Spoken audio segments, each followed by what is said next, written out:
Unbelievable. Well, let's go. See, life is like, there's certain things you value, certain things you don't. People say, why would a guy do art? Why would a guy do music? Guy never makes a cent off it. You know why? Because that guy knows he could die any second, and at least he did something. The other people, they don't understand. You know, why don't you be a plumber? Yeah, right. I'd rather tell people I paint than that I plumb. What'd you do today? I created a masterpiece. What'd you do today? Oh, I have a hand in a toilet. I don't think so. Here's a nice front lawn. Look at this. Over there, here's a guy. Frank Lloyd Wright made that house. You can't even buy it. It's so expensive. It's like priceless, you know? There's an artist in New York that has an aquarium with a basketball in it, and it goes for like $700,000. I don't know. I'm gonna take this part and be adventurous. This guy's a gentleman, because probably although he does go to bed with her every night, when he's in public, he's not putting his hand on her ass.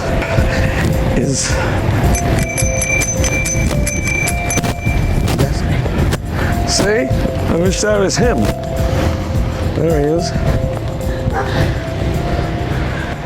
I don't like the look of your fur. Oh yeah? There's a guy with a bike almost as small as mine. But it's not the wand, baby, it's the magician. I'll let you in on a little secret. I live just blocks from here.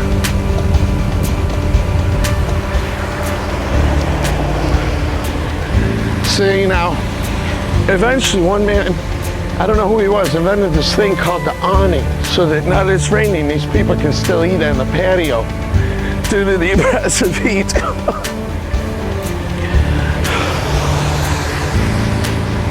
See, I don't dig crossing against traffic.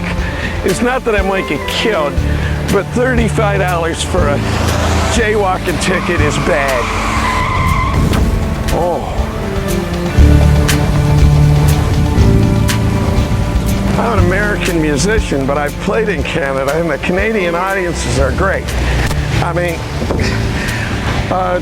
we played with one Canadian band, and they had a really powerful lead singer, really great front man, and our singer was the same, very intense, right? And so what happened was, they both wore black bondage pants with an English flag on the back and that Johnny Rotten Destroy t-shirt. They were dressed identical, both had the same haircut.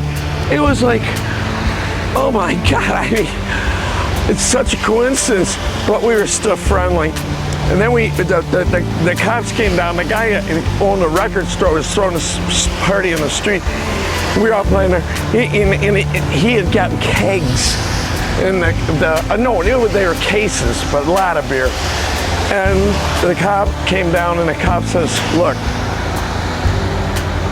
I'm gonna come down here in one, now how's this for cool? Look, I'm gonna come down here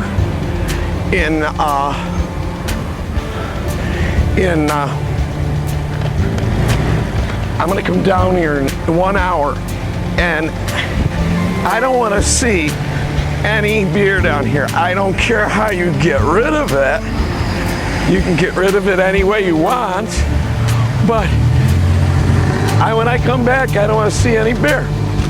And so, you know how we got rid of it. With that many bands, Canadian bands are different because they're not used to playing until 4. The bars close earlier, so they pack it in really early.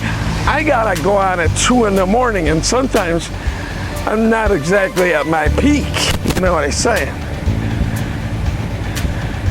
But The Canadian fans are the best because their liquor law turns off early, so they go out at 6 at night, and by 2 in the morning, it's like 10 o'clock at night here.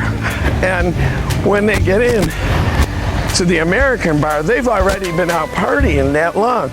So they scream and yell, and it's great, great audience. Canadian bands have a law that in their country which really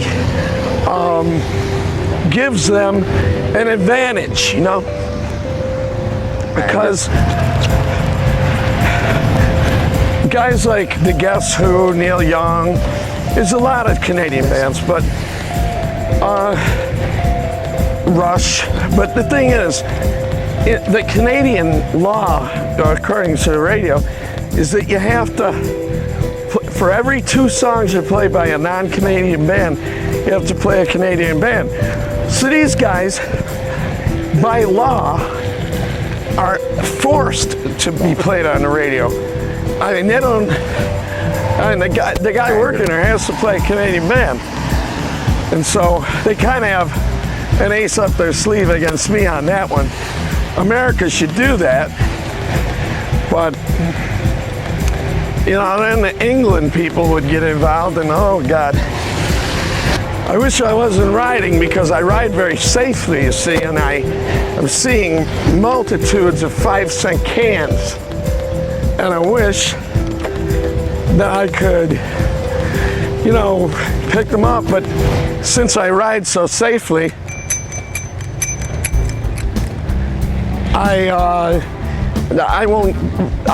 there's no way I could pick them up. I should make a knapsack.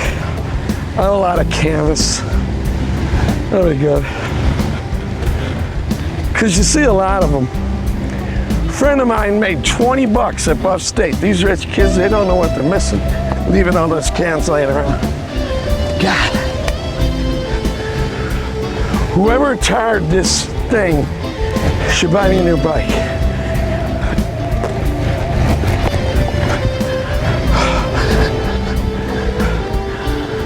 This is a peaceful place. These people are smart, because they let their bushes grow. You can't look in at them if they decide to screw in front of a fireplace, and you can see them from the street in the living room, you know. Of course, during the day they don't get any sunlight, but they're probably asleep because they're out doing cocaine and screwing all night. See how the roof hangings or the overhangs on the roof, how they're extra big? Frank Lloyd Wright invented that. It was called diffused lighting, and the light would bounce off the ground, go right into your room, save you on an electric bill. Just on light bulbs, I wouldn't run your stereo. I went to a really pathetic party over here once. I love to like do strange things, like tell my friends about that I'm having a party with like really weird stuff, like say we're having an elk tent. They go, elk tent? They go, elk tent? You're having an elk tent? What's an elk tent? I said, you never did an elk tent? No. I go, this is the biggest elk we've ever had. And they believe you. You know? And so what happens is, you tell them, oh, we're also having a skunk chase. They love that one. That one they almost believe.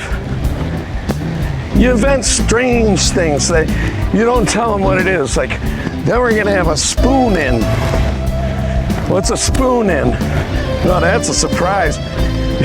You never seen anything like a spoon in. Because that's a great graffiti of a can. See, it's like a graffiti of a graffiti. It's great.